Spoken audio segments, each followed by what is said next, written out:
Tal Catran, startup guru, startup ecosystem builder. Welcome back in Iași. Thank you, Maria. It's my pleasure to be here. In the last 2 years, our lives have changed a lot.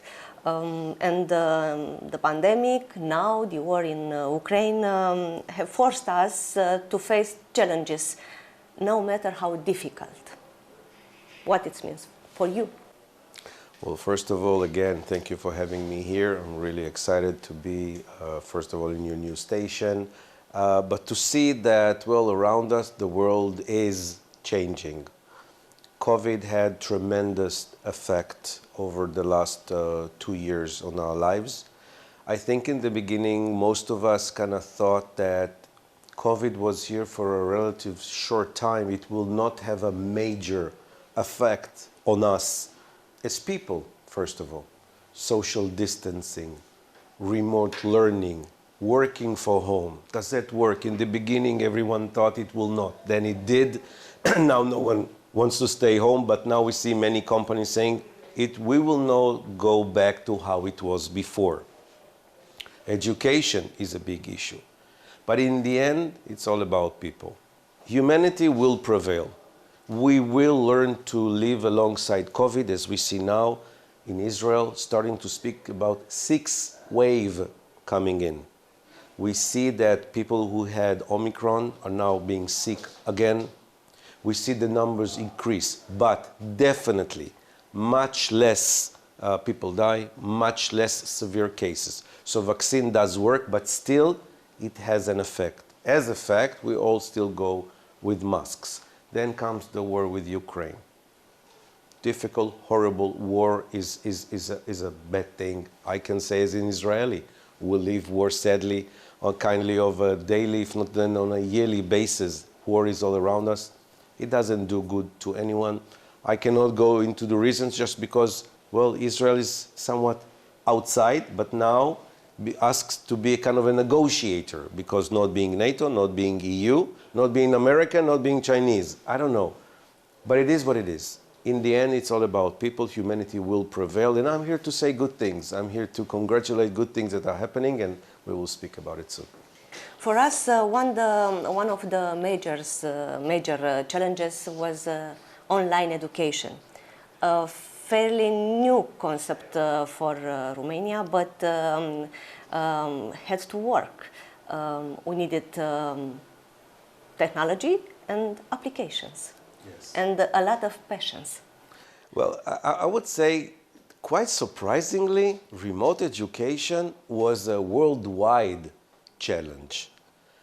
For some countries, for a period of months, there was no school. There was no nothing. They just sat at home until realizing, starting to use Zoom, Google Meets, whatever, Teams or whatever.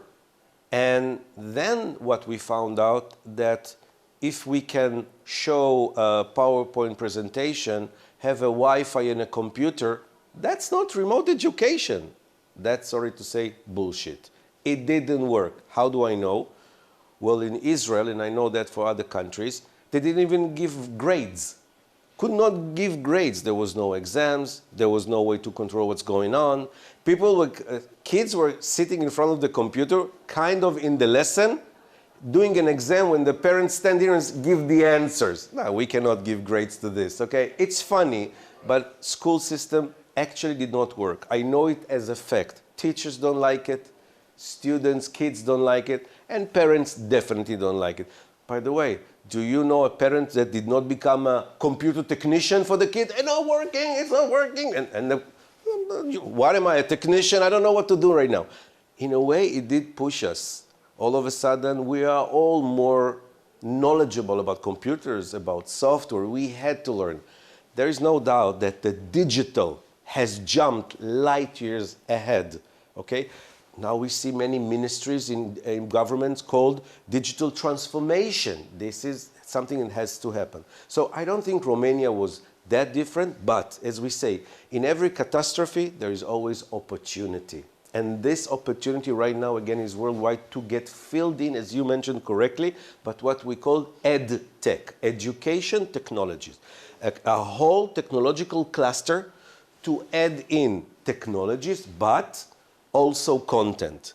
Which brings me, if I may, just to mention that the main reason of my visit here is to bless a partnership, a cooperation between a Lithuanian startup called Mokasi, online tutoring platform, and a local Yash startup called Atservio, which is a school management platform, currently holds most of the school in the region, hundreds of schools in Romania. Those two came together. We were lucky, first of all, to get engaged with those two and start promoting each other in their countries, but also worldwide. Also, of course, here in Romania. Second, get the, I would say, the blessings of both small, medium businesses, ADR, Mr. Vasilia Sunday, get the blessing of Mayor Mihai for this cooperation to work here in your city. This is where things start. We want to see Yash as the portal, as the gate to channel in innovation, especially on edtech, but not just, maybe also on cyber, NFT, AI, all those names that everyone speaks about. Come to Yash and spread into Romania and hopefully to Europe. So many happy occasions. Wonderful news. But in these 2 years, we also understood how it means to work from home. Working from home is definitely a challenge. I mean, who did not try to do a Zoom call with kids running around, trying to kick them aside, trying to maintain a cool face, dress up? I don't dress up. I roll from bed to the sofa and sit in front of a computer. All of a sudden, kitchen, in and out, kitchen. It's in a way, it's horrible. What I said very early, also in 2022 already, I said people need to get to have a routine. The fact that you are at home does not allow you to be a potato couch. Forget about it, you need to do other things, okay? Like dress up, like exercise, like eat at the right time. People forgot it a little bit. We need to go back to that because as I said, we see companies, Microsoft, Twitter, Google, the big companies saying, hey, no more offices, or if so, in kind of a hybrid. Some of it, some from home, some from office. We still see that COVID is not disappearing entirely. So remote, as we said, working, education, many things will remain remote on the social level, creating a challenge socially when we don't meet one another. But again, opening opportunities for technologies dealing with remote. Everything that comes to authentication, for instance.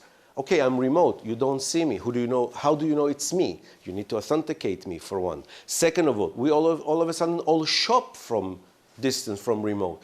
We wear from remote, we order, we buy, we use, we learn. Everything is done now remote. So on that level, Romania definitely is not staying behind. I know the startups that you have in Romania, very clever ones. And soon we will come to the next topic, probably of Ukraine, and its effect right here. Again, sad, but creating an opportunity.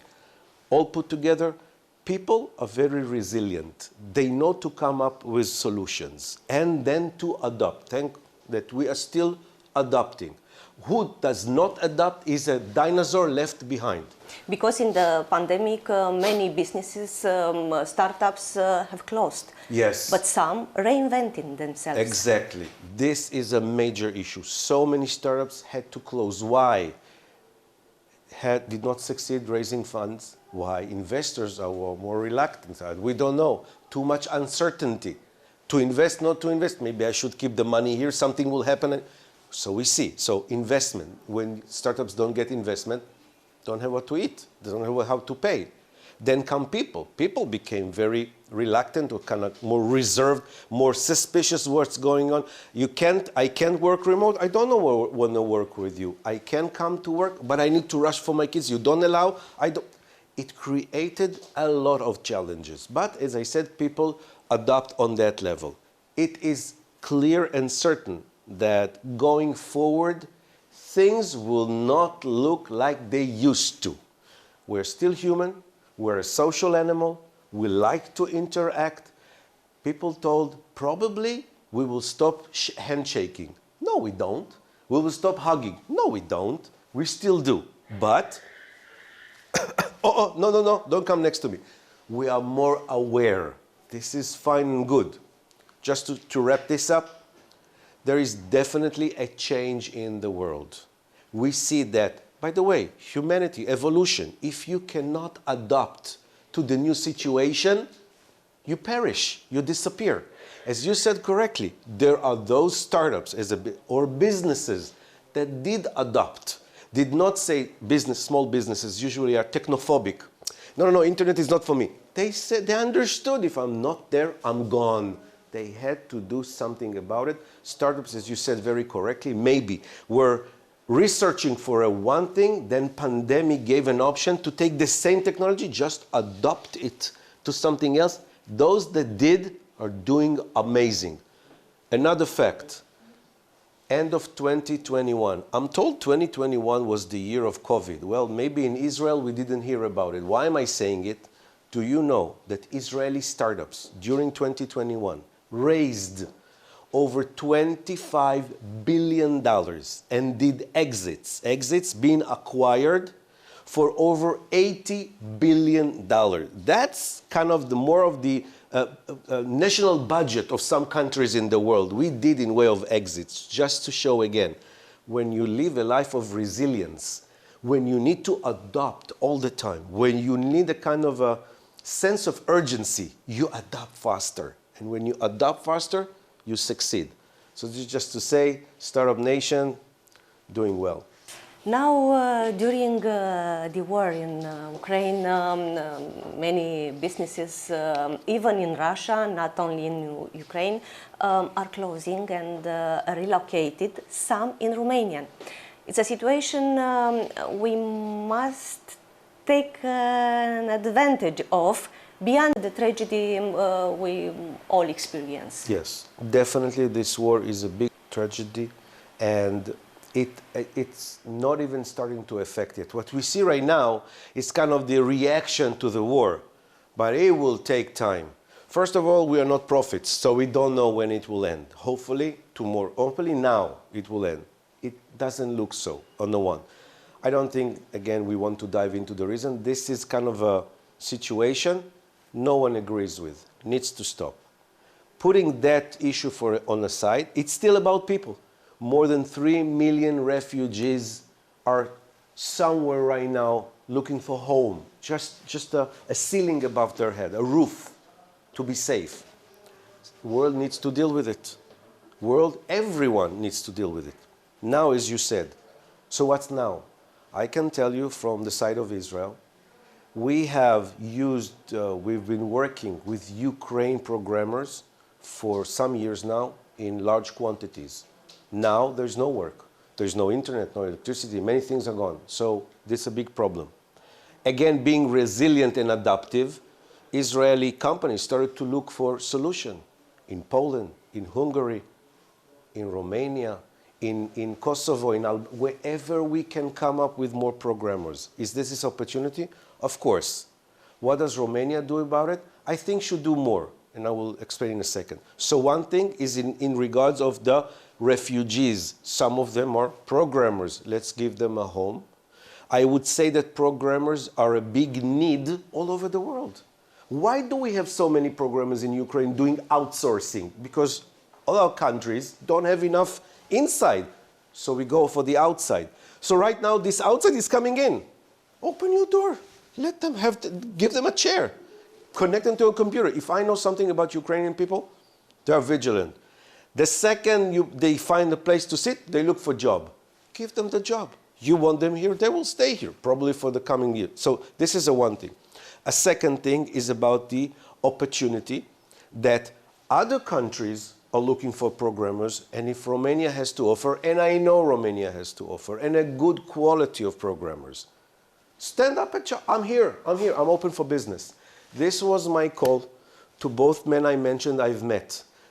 This will not bring anyone saying nice and looking in shaved, it doesn't work. Call out, open your arms like this and say, hey, my door is open. Can I help you? Come here. This is my people. Hey, Ukrainian, please come here. I will bring the work for you. This is all good for the economy. And Yash, and I'm standing here in Yash, should do it today. Today, need in the airport a big sign. Come here. Innovation is here. Your workforce is here. Quality one. Come here. If you don't do proactively, someone else does. Someone else right now, when we speak and laugh and say, oh, it's a great idea, someone else is doing it. This is the opportunity knocking on Romania's door. And I'm here to shout it. After 2 atypical years, what is the most important lesson we learned? I would say that the world, the meaning that we had before about world being a global village has now more meaning. I cannot look aside for how much help and support was going on between countries during the COVID, assisting one another. Trial and error. I see what you do, I copy some of what you do, I do, but you're not angry that I copied, I learned from you. It was a lot about sharing. Now comes the war. All of a sudden, I would say some countries in Europe are learning that if war is going to knock on their door, each his own, you're by yourself. If you will say, oh, they will come and help me. No, they will not come and help you. This is a lesson that Europe is waking up, but I'm saying the whole world is waking up to understand. In the end, again, what Israel knows from inception, from day one we knew. This is how it is. This is why we're self-sufficient, self-reliant. This is where we are the inventors of the world, because we knew this is how it's going to be for us. There is no surprise seeing what's going on. I still think it's not about let's unite. It's about, listen, how well we dealt with the COVID. We shared, we talked. What happened right now? Why are we not talking? Why are we not coming up together? Why everyone is kind of moving forces by himself? And where's the alliance? Where's the union? EU, where's the union? I'm saying again, this is something that its effect will take time to understand. Okay, I'm not talking sanctions, I'm talking about people.